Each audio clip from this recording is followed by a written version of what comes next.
Bagi teman-teman operator dapodik yang sudah berhasil melakukan sinkronisasi, wajib melihat data PD pada Verbal PD setelah 2 kali 24 jam.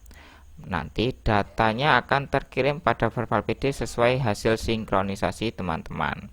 Nah, di sini teman-teman tidak hanya pemutakhiran data untuk cut off BOSP tahun anggaran 2024, teman-teman juga memiliki kewajiban untuk menyelesaikan data residu, yang mana sudah dijelaskan pada surat yang diterbitkan oleh Kepala Pusdatin, yaitu poin pertama, pemutakhiran dokumen izin penyelenggara. Kemudian nomor 2, menyelesaikan data residu NISN kosong ataupun residu peserta didik yang belum mendapatkan NISN pada Verbal PD. Yang ketiga, menyelesaikan residu NISN ganda di mana satu peserta didik terdata data ganda. Yang mana di sini sudah saya berikan tutorialnya pada video-video sebelumnya.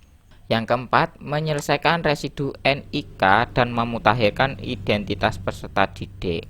Nah, di sini teman-teman kita akan membahas di mana poin 4 ini ya, untuk residu NIK dan identitas peserta didik. Yang mana untuk poin 2 dan poin 3 ini sudah saya bahas pada video sebelumnya. Bisa dicari, bisa dicek, yang mana di sini sudah saya jelaskan. Yang pertama ini, yang kedua ini, dan akan ada video-video selanjutnya.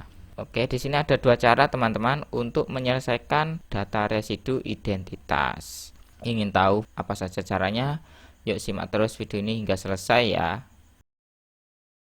Halo Sobat Dimas, bertemu kembali dengan kami. Semoga teman-teman tidak bosan selalu mengikuti video-video terbaru dari kami. Oke teman-teman, di sini untuk menyelesaikan data residu, pastinya teman-teman bisa cek datanya yaitu pada data residu. Untuk siapa saja peserta didik yang masuk residu datanya, baik mulai dari NISN hingga desa atau kelurahan, yang mana teman-teman harus bisa segera update untuk pemutakhiran datanya. Nah, untuk teman-teman yang harus diketahui, dari sini teman-teman harus paham bahwa untuk data residu ini ada beberapa aspek yang harus teman-teman ketahui. Untuk di sini kita fokus dulu pada edit identitas karena di sini adalah jalan untuk pengajuan NISN tingkat lanjut maupun rekam didik sebelumnya. Karena ini nanti akan berurutan teman-teman ya, mulai dari menu yang paling atas hingga yang paling bawah. Untuk cara mengecek NISN teman-teman juga sudah paham pastinya. Oke, di sini teman-teman ada dua kemungkinan untuk residu identitas, yang mana di sini kita harus mengetahui bahwa identitas ini adalah sesuai KK yang terbaru ya teman-teman.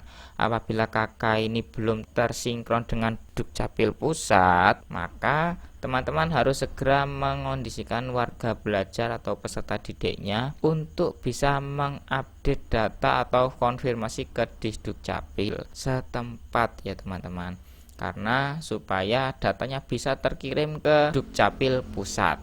Nah, untuk teman-teman ada kemungkinan bahwa data PD ini sudah terbaru sesuai KK, yang mana teman-teman harus mengupdate manual tidak by system. Apabila base system biasanya adalah sesuai yang kita masukkan data barunya atau peserta didik baru. Nah, di sini saya punya catatannya teman-teman. Nah, untuk memperbaiki data residu, ini teman-teman harus mengecek berkas KK peserta didik yang terbaru ya teman-teman. Apabila data KK-nya ini data lama, maka perlu diupdate.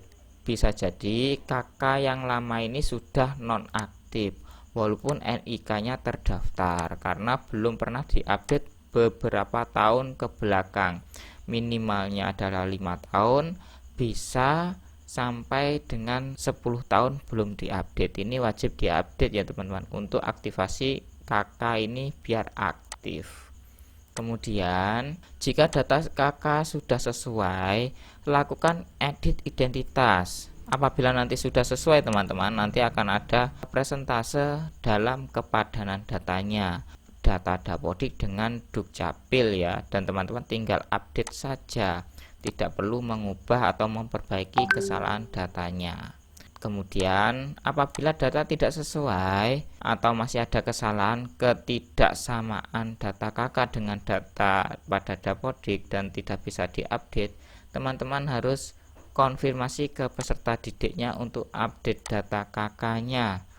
Jadi kebanyakan data kakak lama ini tidak bisa diupdate apabila memang tidak sesuai dengan Dukcapil pusat, bukan Dukcapil setempat ya teman-teman, tetapi harus tersinkron ke Dukcapil pusat. Seperti itu ya teman-teman. Oke, dari sini apabila teman-teman paham, contohnya akan saya berikan hanya 1-2 contoh supaya teman-teman paham. Oke, di sini saya cari peserta didik yang sudah mengupdate data kakak sebelumnya yang tidak bisa diperbaiki, apakah sudah bisa teman-teman. Nah, ini adalah data PD yang sebelumnya tidak valid teman-teman, atau nonaktif karena tidak bisa diupdate. Nah, di sini teman-teman, apabila NIK sudah valid Dukcapil, teman-teman sesuaikan kembali data identitas bahwa sudah sama dengan KK terbarunya. Apabila sudah sama, kita bisa klik validasi data. Nanti akan muncul teman-teman, dan kita hanya tinggal mengupdate datanya saja ya teman-teman. Jadi nanti apabila sudah valid, nanti akan masuk ke antrian seperti ini teman-teman. Nah, apabila sudah masuk ke antrian, tunggu saja atau bisa langsung dicek perubahan datanya masih masuk data residu atau tidak. Biasanya bisa langsung ya teman-teman, karena sudah diupdate. Nah, untuk yang cara yang kedua bisa dilakukan oleh peserta didiknya sendiri, yang mana caranya melalui cek NISN teman-teman. Nah, seperti ini ya. Ini adalah cara kedua. Cara kedua di sini teman-teman bisa dilakukan oleh wali ataupun peserta didiknya yang secara langsung. Yang mana di sini bisa untuk mengupdate data NIK-nya langsung ya teman-teman, apabila memang NIK-nya terkunci yang sebelumnya tidak valid, dengan memasukkan NPSN sekolah, tanggal lahirnya sesuai KK, kemudian NIK-nya sesuai KK, dan klik centang, kemudian klik lihat. Nanti akan bisa untuk memperbaiki data yang ingin diperbaiki sesuai formulir yang ada, dan apabila sudah mengisi nanti bisa klik ajukan perbaikan. Seperti itu ya teman-teman untuk menggunakan cara yang kedua ini, dan ini adalah dilakukan oleh wali ataupun yang bersangkutan. Ini akan mempercepat kerja perbaikan data di satuan pendidikan. Jadi teman-teman operator bisa mengkondisikan peserta didiknya untuk di kelas ataupun di mana, tipsnya ya, untuk bisa mengupdate bersama-sama dengan panduan teman-teman.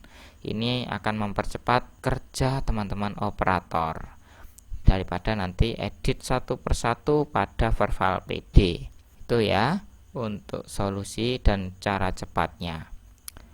Oke teman-teman, mungkin itu untuk informasi dan tutorial kali ini. Semoga teman-teman bisa segera memperbaiki data residunya dengan cepat. Dan jangan lupa supportnya dengan menekan tombol like, share video ke teman-teman yang lain, dan juga subscribe bagi yang belum subscribe ya teman-teman. Terakhir kali saya ucapkan salam satu data, salam operator hebat, dan salam sehat untuk kita semua.